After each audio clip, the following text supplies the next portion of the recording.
ആദ്യം അഭിനന്ദിനെ വിട്ടുതരൂ, പിന്നെ ആലോചിക്കാം യുദ്ധം വേണമോ വേണ്ടയോ. പ്രതിസന്ധി ഘട്ടത്തിലും തളരാതെ ചങ്കുറപ്പോടെ നിൽക്കുകയാണ് ഇന്ത്യയുടെ പ്രധാനമന്ത്രി നരേന്ദ്രമോദി.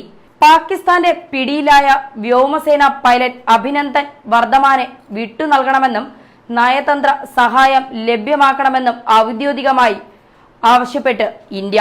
അതിർത്തിയിലെ യുദ്ധസമാനമായ സാഹചര്യത്തെ തുടർന്ന് സുരക്ഷയും ശക്തമാക്കിയിട്ടുണ്ട്. പാകിസ്ഥാൻ വെടിനിർത്തൽ കരാർ ലംഘനം തുടരുകയാണ്. ഇപ്പോഴും പാകിസ്ഥാന്റെ വ്യോമാക്രമണ ശ്രമം പരാജയപ്പെടുത്തുന്നതിനിടെ തടവിലാക്കപ്പെട്ട പൈലറ്റിന്റെ മോചനത്തിനായി ഇന്ത്യ സമ്മർദ്ദം ശക്തമാക്കിക്കൊണ്ടിരിക്കുകയാണ്. ജനീവ കരാർ പാലിച്ച് യുദ്ധ തടവുകാരനായ പൈലറ്റിനെ ഉടൻ വിട്ടു നൽകണമെന്നാണ് ഇന്ത്യ ആവശ്യപ്പെട്ടിരിക്കുന്നത്.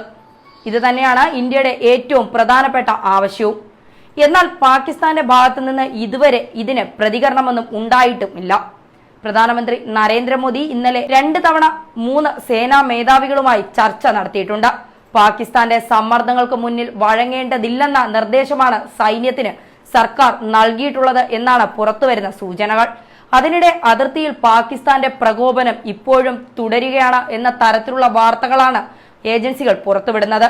അതിർത്തിയിൽ സുരക്ഷ വൻതോതിൽ വർദ്ധിപ്പിച്ചിട്ടുമുണ്ട്. അതിർത്തി മേഖലയിലെ സ്കൂളുകൾക്ക് ഇന്ന് അവധി നൽകിയിട്ടുണ്ട്.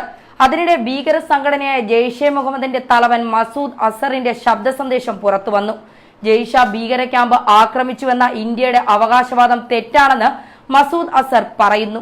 അതിനിടെ സംഘർഷ സാഹചര്യങ്ങൾ തീരുന്നതുവരെ ഭരണകക്ഷിയായ BJP ഉൾപ്പെടെ എല്ലാ പാർട്ടികളും രാഷ്ട്രീയ പരിപാടികൾ മാറ്റിവെക്കണമെന്ന നിർദ്ദേശവും കോൺഗ്രസ് മുന്നോട്ട് വച്ചിട്ടുണ്ട്.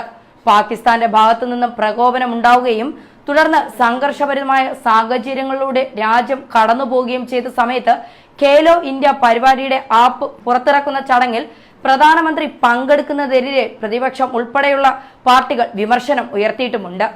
വ്യോമസേനാക്രമണം BJP രാഷ്ട്രീയ നേട്ടത്തിന് ഉപയോഗിക്കുന്നുവെന്ന പ്രതിപക്ഷ പാർട്ടികളുടെ ആരോപണം തള്ളി കേന്ദ്ര ധനമന്ത്രി അരുൺ ജെയ്റ്റ്ലിയും രംഗത്ത് വന്നിട്ടുണ്ട്.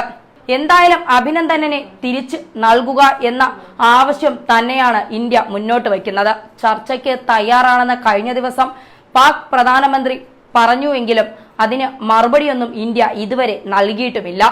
യുദ്ധം വേണമോ വേണ്ടയോ, സമാധാനം മതിയോ എന്നുള്ള കാര്യങ്ങൾ പിന്നീട് തീരുമാനിക്കാം, ആദ്യം ഞങ്ങളുടെ പൈലറ്റിനെ വിട്ടുതരൂ എന്ന് തന്നെയാണ് ഇന്ത്യ പാകിസ്ഥാനിന് മുന്നിൽ വയ്ക്കുന്ന ഏറ്റവും ശക്തമായ നിലപാടും. ന്യൂസ് ഡെസ്ക് മലയാളി വാർത്ത.